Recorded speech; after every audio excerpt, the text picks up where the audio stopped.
Athletes, take your mark. Get set. It's time for the Addict to Athlete podcast. Everybody out there, Coach Blu Robinson here. Hey, I want to thank you all so much for downloading, sharing, and subscribing to the podcast. Greatly appreciate you doing so. As always, jump on that website, addicttoathlete.org. You'll find backlog podcast information about the team. Shoot, how to start a chapter of Addict to Athlete in your community. And I really want to stress keeping an eye on the calendar. We got lots of cool things happening as summer's now in full swing, and we have a lot of neat events coming up, and we have some postponing of other events. For those of you guys not familiar with the state of Utah, we're on fire right now. Pretty much every mountain we got around here is on fire, and so the state has issued a no firework, ban, and so we're going to adhere to that as well.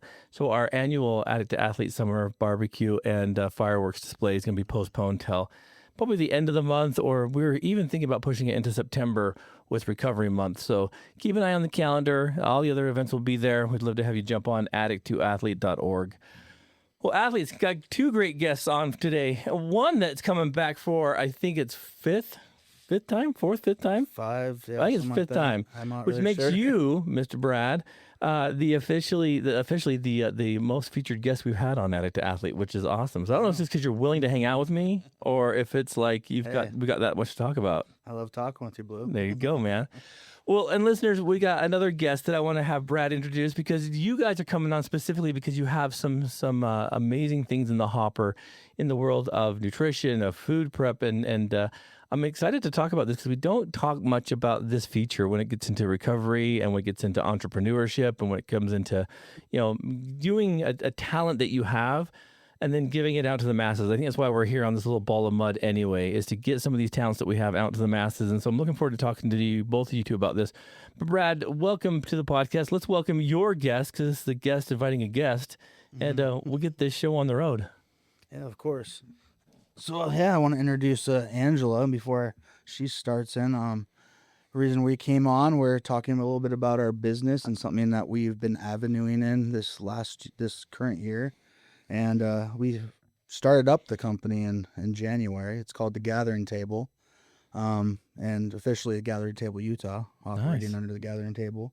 But yeah, Angela is my number one, and it kind of helps me with everything you can think of. We don't really have an official title for her yet, but just because we don't really know something that's going to really grasp what she actually does for our company. But yeah, Angela, I want you to just kind of go ahead and introduce yourself. Yeah, I'd love to. Welcome. Yeah.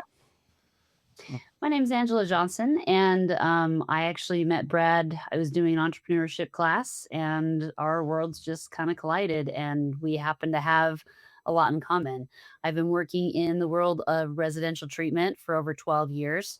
A good portion of that, about 9 years, I was a principal, and finding that it was kind of difficult to find a chef, even at a high scale, really nice treatment center. And it's many of you folks out there know that it's hard to find a place that makes good food when you're in treatment, and something that is nutritious.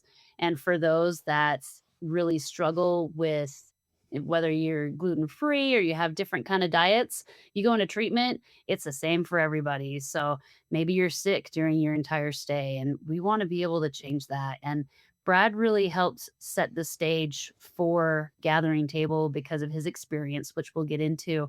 But that was something that really stood out to me. I've seen hundreds of businesses now that have started up, and they've kind of just stuttered out.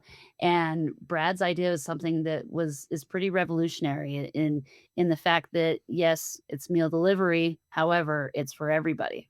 That's awesome. And that's kind of like the capstone to what I was thinking about with you, Brad, as we were kind of prepping for the show too, just a little bit about, the reasons why, and it sounds like for both of you to find a path into this arena through the desire to want to give back and to help. And to, when you look at something, and it's interesting, you can think of food being kind of like the last thing on the list of a treatment program or whatnot, but it really should be higher up on the list. Mm-hmm. Specifically because of what it means, right? I mean, typically when people are getting back into the swing of life, trying to stop using and whatnot, our brains go over to this whole other level of like, then I've got to find something to satiate, to something to quench, something to kind of release the dopamine.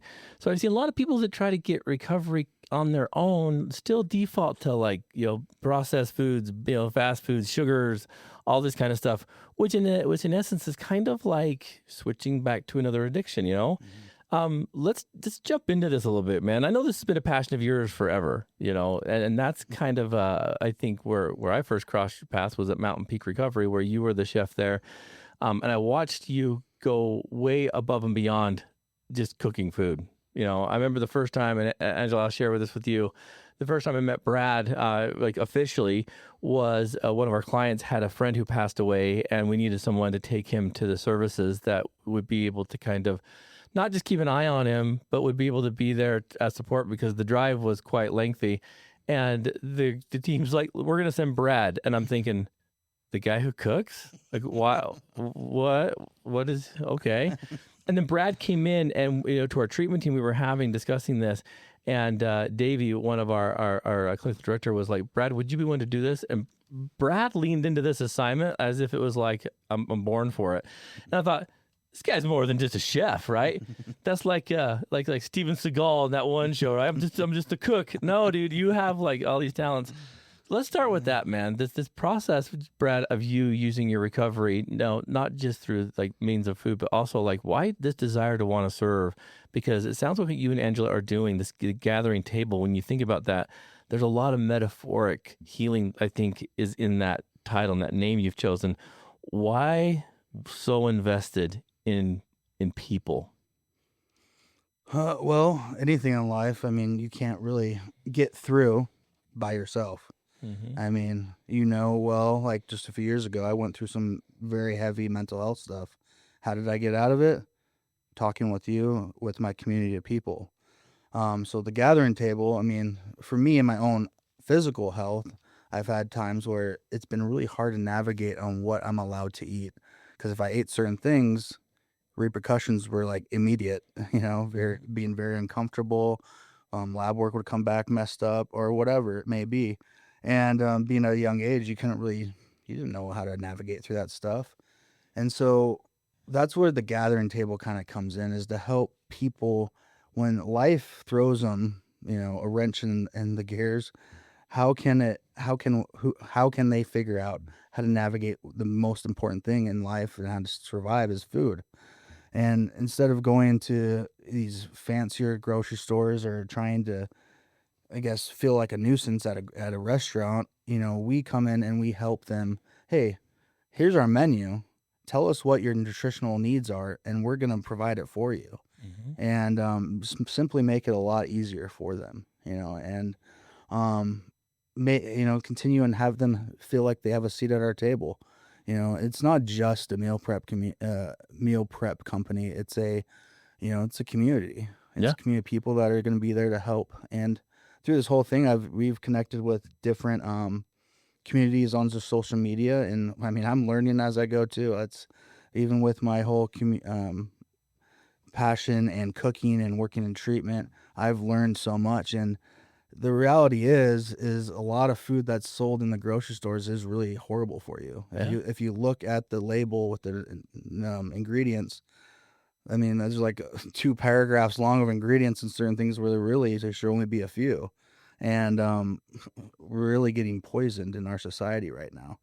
I mean, in my own experience, what I've been cooking in treatment since 2015, and it's getting worse and worse. More people with allergies and nutrition needs I'm seeing that come into treatment. Yeah. And it's not getting better. No. So people need to be educated and find out, okay, why do I feel like crap? Why do I keep resorting back to my old ways of life? When things get rough, why am I just craving sugar? And we come in and help. And I'm still avenuing through all this myself. Yeah. I'm not an expert You as should by any always be means. learning. Yeah, exactly. Yeah. So Angela, it's the same concept. Like you see the benefit of providing this resource for people. I think it goes I think most people come into it very unaware that it's such a crucial part. Don't you think? I do. And one thing that I also want to speak to, and one thing that I love. So Brad has said, hey, why don't you try everything as well? So every single week, along with all of the clients that we've been working with, I pick a couple things. Both me and my wife get to try it, and we give feedback on it. And it has changed my life. I think we've been eating it for a couple months, almost 3 now, and even though I don't have a specialty diet, it has made me feel so much better. I'm also on top of that, I'm also eating better just all around and making sure that I'm eating food that doesn't have 2 paragraphs long of ingredients, and so it has changed my life too, and it's something that people look at and go, "Oh, it's just for people with diabetes or it's just for people with this." No, this is a seat for everyone at the table, and we want everyone to feel better because when you eat better, you feel better and you're just better in your life overall. And so this is something that has been truly life-changing and something that we want to share with as many people as possible.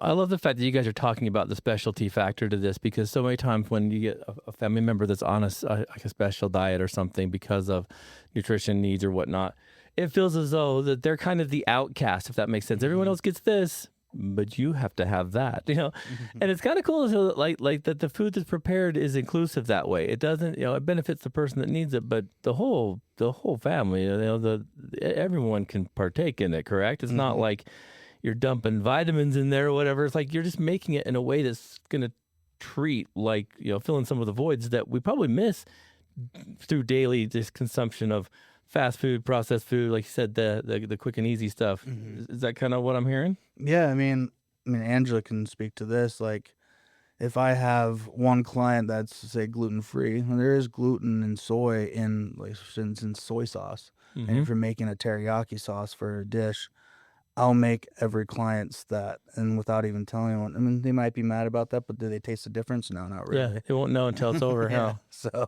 Mhm. and then they get to try, like, oh, this is gluten free. Like, oh, I didn't really realize. I guess gluten free is not that bad.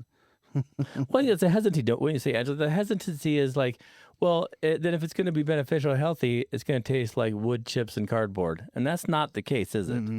No, no, I can tell you now, I'm gonna put in a shameless plug Yeah. for Brad's loaded sweet potato bowl, and then he's got this apple pecan, wrap that is dipped in cream cheese. Oh my gosh, it is amazing.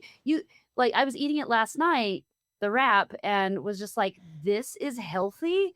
This is amazing." And once you can kinda get past that and stop thinking, "Oh, this is gluten free, so it's gonna taste like wood chips or it's gonna taste like nothing." You have to get past that in your brain to think that it's food. This is food that's actually healthy for me, and I enjoy it. Like, just being able to bring it back down to the basics is what matters. But I mean, I have an entire list of things that are so healthy for you that they're some of my favorite things now that Brad makes. See, and I think listeners, the thing I want to kind of promote here too is that we're starting to live in a world where, and I've even taken a little bit of a I guess pulse to see how my family operates, and it is interesting to see how many times, just because life is so busy, that we default to the Cafe Rios, we default to these restaurants and stuff, and I'm tip culture, all going and getting it, bringing it back, transferring it. It's like by the time it gets there, it's not as great. You don't want to fight the crowds. It's getting kind of crazy. And I think of even just the stress reduction that like comes when you can meal prep and have it ready. Does that make sense? It takes the argument out. It takes the what are we having for dinner out. And I think it allows even let's say a family system that would lean into the gathering table.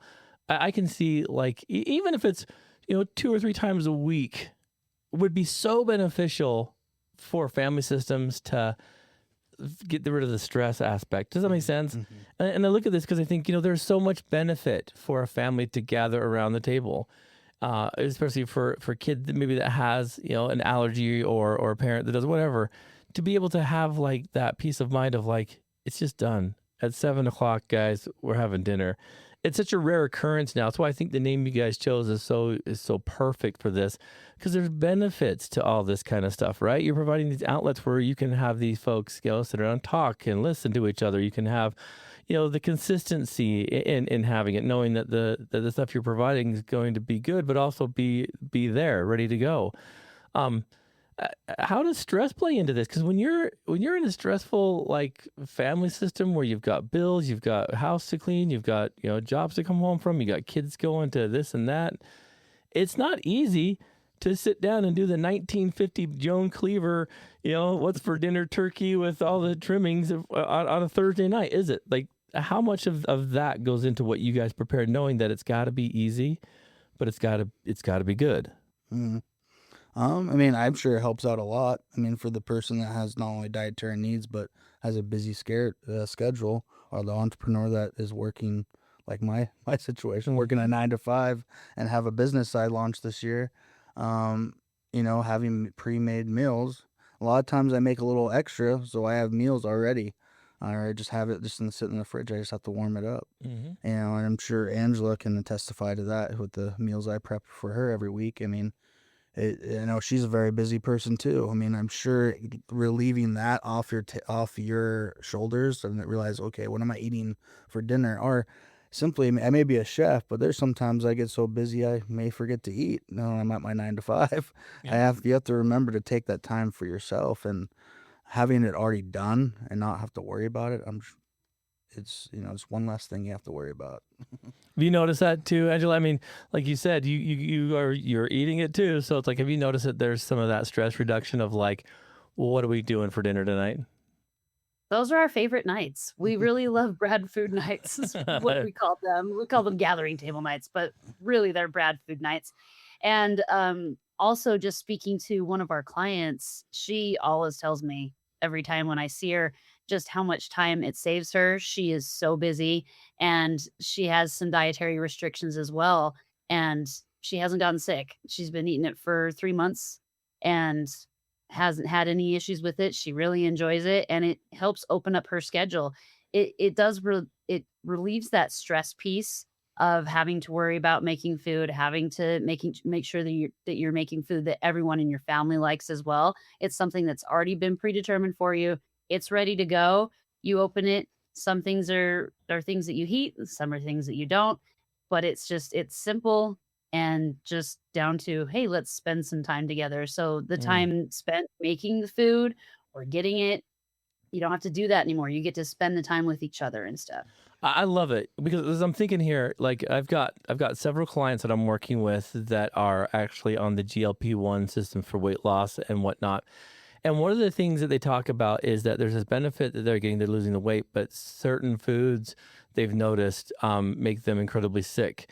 And one of them specifically went back to their allergist, and the doctor's like, well, you're allergic to that, but you've been force feeding it. And I myself have had that problem with my EOE. I have this weird thing where I'm allergic to eggs and dairy, and it makes me almost choke and die when I'm eating horrible things. But yet I'll still force feed myself that because everything that's great has eggs or dairy in it, right? And so I've noticed that like with the GLP-1 people I'm working with, myself included, sometimes we don't even know that we have diet issues until we eliminate that stuff. I'm a firm believer, you guys, and this is just the world according to Blue here, that a majority of the population has food restrictions and doesn't even realize it because we've become so accustomed to just feeling not good. Does that mean the not good vibe baseline has kind of become our normal, and it doesn't have to be, does it? I mean, what are your thoughts? Like trying to discover, like, oh man, I guess processed dairy is not really where I should be living. Like, how does it happen when someone leans into it specifically with like maybe starting to be a little bit more observant of like what's causing some of their ailments, like when you have diabetic concerns or you have like very obvious things. But I think even giving it a run to see like, elimination diets, things of that nature, where you're getting just the food and the nutrients that you need rather than all the filler. Like, how do you approach that with someone? If a client comes in, feeling a certain way, like what's your rundown? Like, how do you guys screen them and kind of get them catered to what you provide? We actually do have something called like an intake form. Any new client comes in, either I'll call them and walk through it with them, or if they don't have time for that, we can email it to them. And so they kind of tell us like, hey, this is what I'm dealing with. This is my dietary restrictions. And then and they always have communication with us. Some clients, I've had text conversations, phone call conversations. It was very personable type business we're trying to build. Not that they're just talking to some bot, we want to make sure they're getting the treatment they need. And if they're having inflammation issues, like, okay, let's figure that out. And so, I mean, I haven't had a client yet. I've had to actually like work through it with them, but most of them are pretty aware of their own bodies and know what they need. But we have it set up in a way so we can work it out with them. I think inflammation's a big one. I think sometimes we don't realize that that's one of the key factors to know that there's something amiss, and some of it can be so subtle that it can be going. It can be like, oh, I just been on my feet all day or whatever. So I think that's wild. Angela, what would you add to that? Do you think that more people probably have restrictions that maybe don't know it because they've never really taken the time to invest in themselves because they're so busy doing for others? Like, what is your approach and thoughts on that?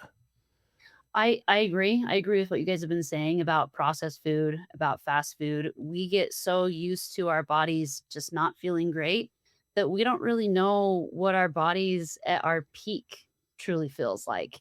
And so Brad and I want to come in to the industry of food as disruptors.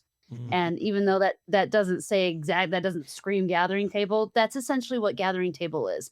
We want to come in and we want people to be able to feel what their body at peak performance truly feels like. Because right now, as you're putting all kinds of different things in your body that probably shouldn't be there, you don't know what that feels like. So Wow. then we go to the doctor and maybe we try to medicate with different things and we're taking a different route when let's look at the basis of it and let's see, well, is it your diet? Is it your food?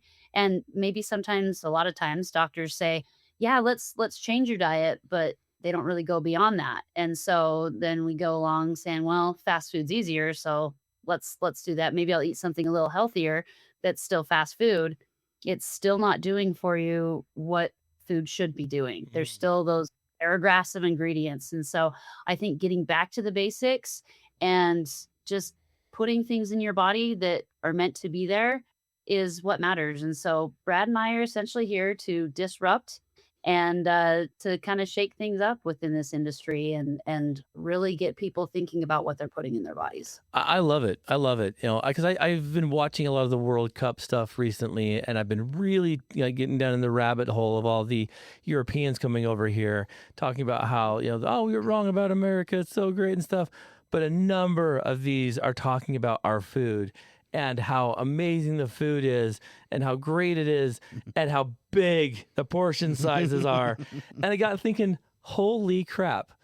And then they wonder why so many of us struggle with weight and those kind of things and inflammation, things of that nature, because they're coming over here for the first time experiencing like what a normal plate would be for someone. Tell me about portion size and whatnot. I've noticed that when I become more mindful of eating and kind of being a little bit more aware of how much you're getting, that and getting out of that whole concept of you got to finish everything on your plate, like what the crap. Like when you start giving portion sizes and whatnot, because I think most people get nervous about like, will I be satisfied? The answer is yes. If you're getting the food you need, the nutrients that are correct, you don't need a plate the size of like, a semi hubcap, right? Like, what are your thoughts on like controlling portion size? Because most people look at it and be like, that's it? It's like my dog when I give him a half cup instead of a cup, and he's like, dude, but guess what? He's fine, right? It's like, all right, buddy, I think I'm overfeeding you. We need to do a little bit. It's the same thing with humans. It's like we take on portion sizes as if it's like a privilege, and to a certain degree it is. We don't really need that much, do you? How are your portion sizes with the gathering table? Well, I mean, we buy a typical, containers that you would see at anywhere that does a food delivery prep meals. And, I don't overfill it by any means. And like, there's one of our clients, I mean, I do a good, normal portion, and she still can't, she uses it for like 2 meals. Yeah. And not that I'm overdoing it, but it's funny. I just kind of laugh at that because I deal with this at my 9 to 5 with the clients there. And it's almost like they feel like they're not going to get another meal sometimes the way they eat. Yeah. And I always tell them, like, last night I only had a certain amount of mashed potatoes. I'm like, I'm not going to the store to buy more potatoes. Sorry. But there's enough there for everyone to have some. Because most of it ends up where? In the trash. Yeah. And so, I told them, hey guys, be mindful. And there's sometimes me and my other chef, John, like, we have to plate it up. Like today we're doing steak wraps. We're probably going to have to put the steak on their plate because they're going to, probably overdo it. Yeah. And the big thing with his male facility Oh yeah. is protein. Protein. They think they just need all the protein in the world. And it's like your body can only digest so much protein at once. Yep. The rest is just going to waste. Yep. You know, and there's this big thing right now. I just heard that they're, trying to get us to buy them more protein powder and stuff. I'm like, you guys get enough protein in your meals here. Yeah. You guys don't need that. Mm-hmm. Some of them get a little too used to like how good we do treat them. Yeah. And it's like, go to a different treatment center, see how much you get there. Well, I think that's the reason the supplement world is such a big industry, because supplements are supposed to be designed for filling in the gaps that we don't get. When you're on a proper diet, supplements almost become obsolete because you don't need a supplement when you're eating correct. Angela, what are your thoughts? The way that we do this portion size, this, more is the way to go versus what your body actually needs. It's part of changing your habits. So we talk about this in recovery all the time. You're going to have to be able to change how you do things. You're not going to be eating this much food all the time, and it is more healthy to eat smaller portions. Maybe you're eating more times throughout the day. So maybe you're eating 6 times a day instead of 3. And another piece is just getting used to it's actual food. So instead of it being something that's processed, you're getting quality over quantity. Yeah. And so it isn't going to be this massive plate. I was going to ask you guys, I have one in my fridge. Do you want me to show it? Absolutely. Okay. Yeah, go for it. For those that are watching versus the ones that are listening, we'll describe it to you. But Brad, I think that's kind of the concept there, man. I start looking at that kind of stuff and I'm like, man, I think sometimes we get this stuff wrong. And a lot of times, like, especially in a restaurant, and I've seen this with Gordon Ramsay. I love it, right?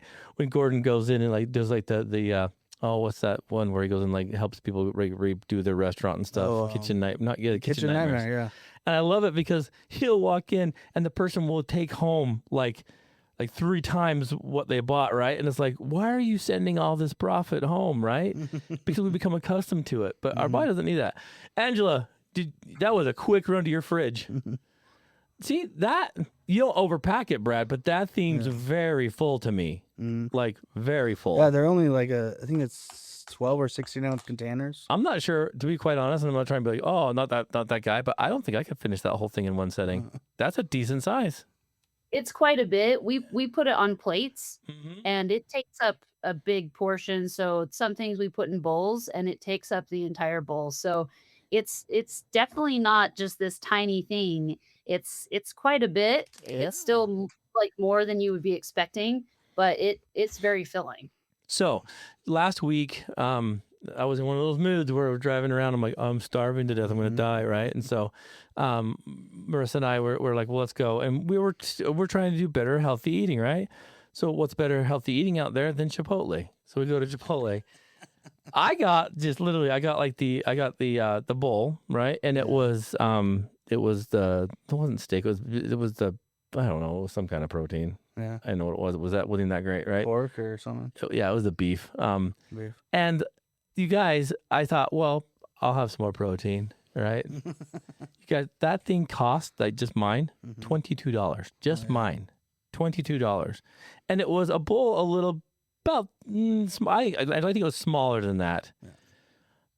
Then, of course, Marissa's meal. So we walked down to there, $36 in the hole. I'm thinking, for people that think that what you're doing is out of their price range, I think they're dead wrong. Well, so the package meal, so you do a meal plan. So the lowest one is 4 meals a week. And then we have, that's for lunch, dinner items. Then we have breakfast items that are about, are they $5? Yeah. $5. And then we have snack items that are about $4. And then we have their trail mix, different types. There's like Berry Love, tropical type trail mix, and those are a little bit higher, about $6, just because a lot of the dry fruit are kind of up in price. But the packaged meal, the meal plans, the lowest one is 4 meals a week, and I believe the price is $55.96 for the 4 meals for the week. 4 meals for the price of my one, pretty much, right? I mean, $22, you guys, versus $50 for 4. Come on. Yeah. See, I think sometimes we get that in our mindset. We think, well, it's got to be way out of our price range. And then we it's have not. on the menu, when they look at it, it breaks it down. So here's the full price with the 4 meals, and it tells you how much it is per meal. Mhm. And then if you buy more, the price goes down. Ah. And so I think the lowest it goes down to like per meal is like 10 something. But So tell me about that, because I think it's a big stigma you guys have to hurdle, is this fear that it's going to be too much. Because, and I was talking to Marissa about that. I'm like, that's crazy that like, and literally I had rice on the bottom. I had the beef though, and it was just 2 scoops of beef. It wasn't like I had half the cow. And then it was like some vegetables on top, $22. I'm thinking, for that, I could have gotten 2 of your meals. Does that make sense? Like, literally. And I think that's where I think we got to step out of this realm of like, disassociating with the way that we do things at the store. We have to do it this way, and all the food waste.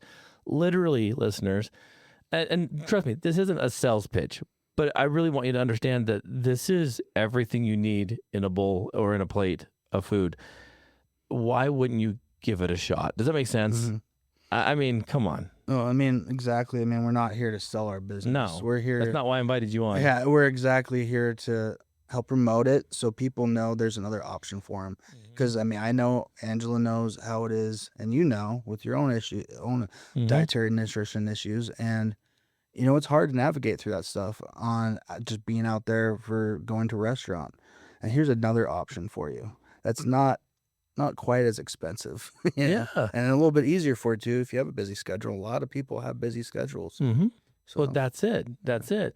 So, for you guys, turnaround, because that looked pretty dang fresh when she opened that sucker. Like, what's the turnaround? Because again, like there's it's food, so it's going to biodegrade eventually, right? Yeah. So on that label, you couldn't see it because it's kind of small, but the label, my beautiful wife makes their labels for us. So my wife is our co-founder in the company, and she does all our social media stuff, and she makes those labels. And so on there's a part where I put my initials, who made it, so whoever makes it. We have another chef I'm going to bring on, he'll put his, but you have a part where we put the date where you need to throw it away. Gotcha. And so where it's going to expire. Gotcha. Depending on what it is, it will last longer. Some like fish doesn't last as long. It's about 2 to 3 days in the fridge, and you got to toss it. Just depending on what it is how long it's going to last.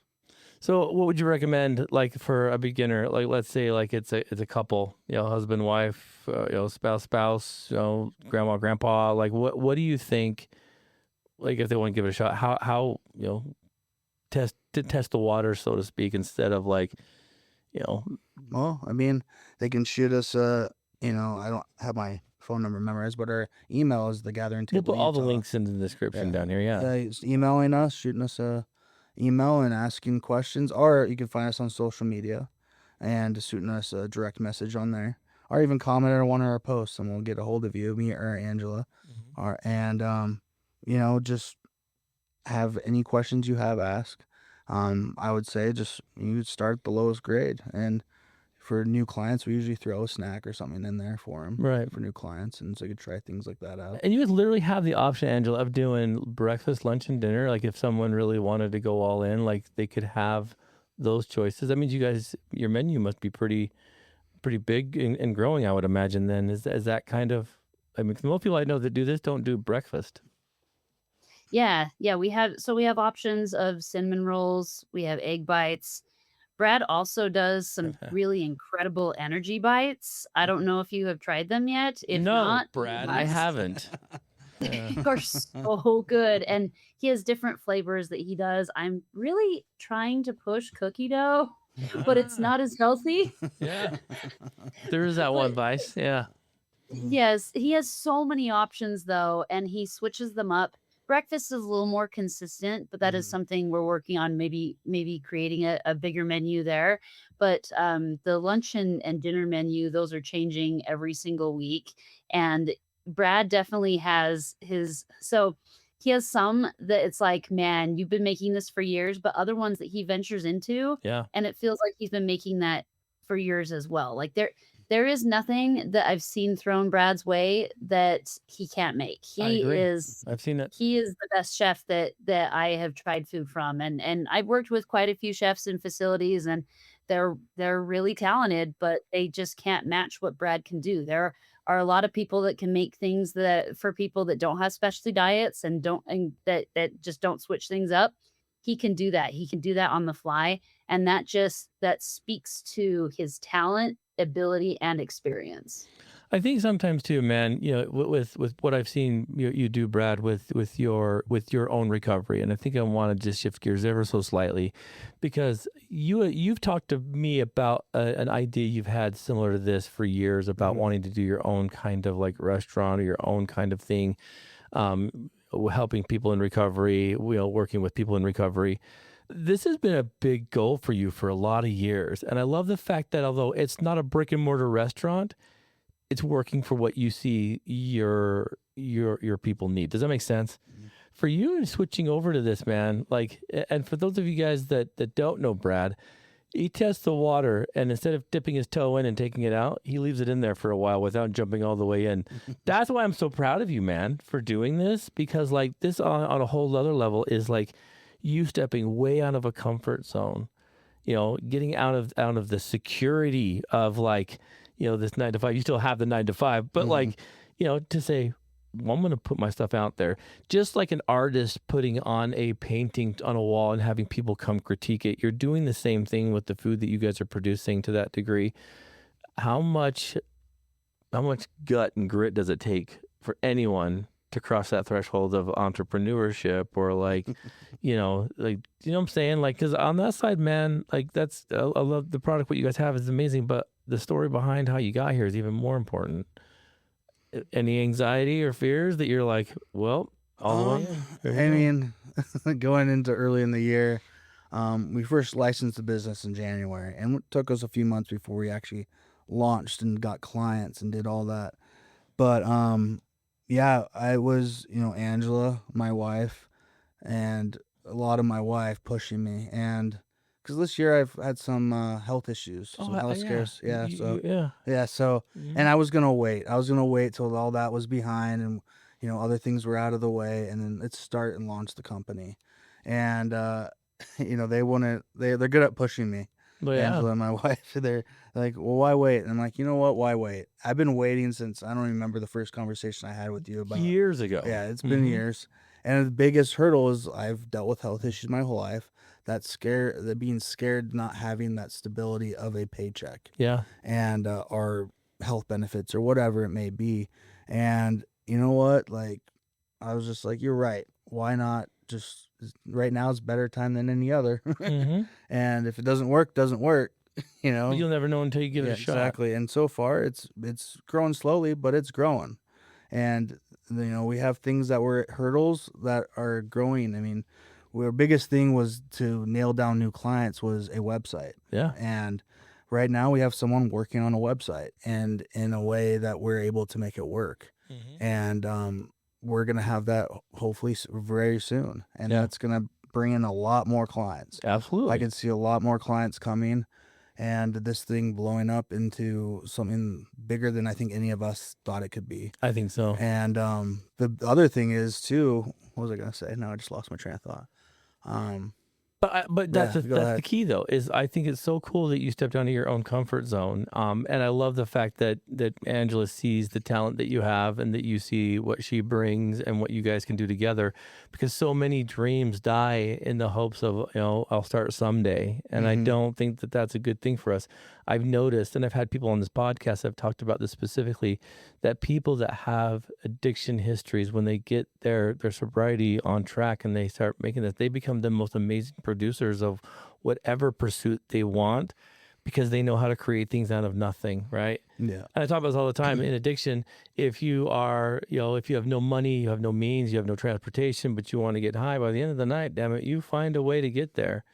Now, you flip the script and you do those things for a positive pursuit, you still have those same talents to create something out of nothing. Right. I love that you've done this with something that you're passionate about and you're talented in, and that you've brought on people like Angela and those that your other cooks and chefs that are helping like see the vision. It's kind of a cool feeling, isn't it? Oh yeah, and that's the thing I was going to say is that I was talking to an individual on Saturday. Me and Angela were at an outreach event, and I was talking to this guy, and That's one of the things we want, because we're talking about, people of histories, have records, Mm-hmm. have hard time getting jobs. And as this thing grows and blossoms, there's going to be job opportunities. Mm-hmm. And we're not going to be worried if you have a felony. Yeah. That's not something we're going to be worried about. We're going to need chefs. We're going to need people for outreach. We're going to need people to deliver our food. Yeah. And so the sky's the limit, Yeah, absolutely. Actually, feel the same way, kind of like the vision of doing it now versus waiting until the perfect opportunity, which seems to never come. It never comes. And being able to work with two people that have such great vision and the talents that we all come together with is incredible. So you have Brad, who he can make food so well. He's amazing on the fly. You have his wife, who is doing some of the social media and just kind of helping us be able to see the vision of the brand. And then you have me. So Brad brought it up. I'm going to bring it up a little bit more. You have me, who I love trading stuff. That is my favorite thing. I mean, I'm great at outreach. I know a lot of people in the treatment world, as does Brad. However, I love trading stuff. And so about in October, I traded an iPad, some LeBron James shoes that I got for $10, and some Skull Candy headphones for an e-bike. And then I took the e-bike and I traded it for a motorcycle. It's a Honda Shadow. So we're taking that and we're trading that for a full-blown website. And so just those small things, and this is a true story. People that are listening are probably thinking it's not true. I've done this multiple times with multiple things. Very cool. But just being able to source things out is also so important. You can make things out of nothing. And just like Blue was saying, if you think you have this really great idea, don't do it tomorrow. Do it now. Do it today, because putting it off, you're not going to get it done. And look at what your talents are. Look what you can do and see where that supplements within your idea and how you can make it real. Beautiful. Absolutely. I had a kid the other day walk up and knock on my door and want to trade up like that. It's the funniest thing. I'm like, what are you doing? They're hauling around this really large shelf. And my son's like, I want that. So he went and gave him a ripstick for that. Like, he's like, oh, yeah. So the funniest thing is, I've seen it happen. I've seen guys that have turned a penny into a mansion. So, I mean, how crazy. Me and Candace were just like, Angela, you sure you want to trade this? Like, you don't have to do that. And she was all for it. She's all in on this company. So I love it. Well, it's those sacrifices, I think, that show how willing and how much your heart's in it. How do we find you? Like right now, if the listeners get this and they want to check it out, what's the best way to find you? Because we'll put this stuff in the show notes. But you can find us on Facebook. It's simply just The Gathering Table. If you look me up on Facebook, I'm Brad Waldon, and it's connected to that platform. Perfect. On Instagram, we're at The Gathering Table, Utah, and then on. Or me personally, I'm Chef Brad on Instagram at Chef Brad. But And this is the logo, and you can't see it super great. But that's our very first shirt we've had made. I like it. Hey, keep that first shirt. Our first shirt, I think people want to put it in the Smithsonian. So keep it, because people will want the OG school stuff. Yeah, and you can also email us too at thegatheringtableutah@gmail.com. Perfect. Well, listeners, we will put all that description down there in the show notes. Make sure you check it out. Brad and Angela, I'm proud of you guys. Like, it's so cool. Brad's talked about you for quite a while, and the entrepreneur mindset that you have, and I think that your vision, you guys, is a beautiful one. And I think that it's again, this isn't you coming on here to be a sales infomercial. It's because I want the population at large to know that you come from a place of like legitimacy, like your heart beats in the rhythm of helping people. And this food that they're preparing, guys, it's not just for folks, that struggle with inflammation and diabetes. It helps everyone. And I'm a firm believer that we all have this adversity to food in some way, shape, or form. So why not test the waters and get something to see how great you can truly feel? Because even just sitting here, I'm thinking, maybe I need to dive into this just to get a feel, be like, okay, that's what I'm missing. So I will report about how that goes, and see if we can't get something started over here in the Robinson world. So final thoughts, Brad. I mean, again, congratulations on being the most featured guest here, but man, real quick, because I know there are a lot of people that follow your story. Health wise, how are you feeling right now? Honestly, right now I'm feeling pretty good. I mean, they've had me stop chemo, so that's probably why. Mm-hmm. Yeah, And imagine that. I'm very fortunate because I only had very mild side effects from it, Mm-hmm. and the side effects I did have when I was having them, they weren't great. But they stop you before surgery, so I'm having surgery on July 10th. Okay. And luckily, I have connections with chefs that I work with already that is gonna step in and fill my shoes while I'm out, and Hey. I'll be right there guiding him, making sure he's Yeah. cooking it the way I cook it or the way our brand is. Yep. And we're gonna continue going. Just because I'm having surgery doesn't mean we're not gonna still be providing our Rally. services. So. Yep. He gets people to rally. Angela, the final thoughts for you. Thank you so much for being part of this. I'm excited for you. Like, what do you want these folks to know? If you're on the fence about diving into your own health and changing things up a little bit, let's help you do that. We want to be able to help you feel better, and we are here to change lives within our community. This isn't just, it's not some massive money grab. It's, we want people to feel better, and food is where you start. Brilliant. I love it. I love it. Listeners, you've been well fed, literally and figuratively. So jump on that website, check out the gathering table down there in the show notes, and we'll get you guys connected. If you have any questions, I'm sure Brad would be more than happy to field those for you. So we'll put his contact information down there as well. But again, listeners, the goal for you is to turn that mess of addiction into your message of sobriety.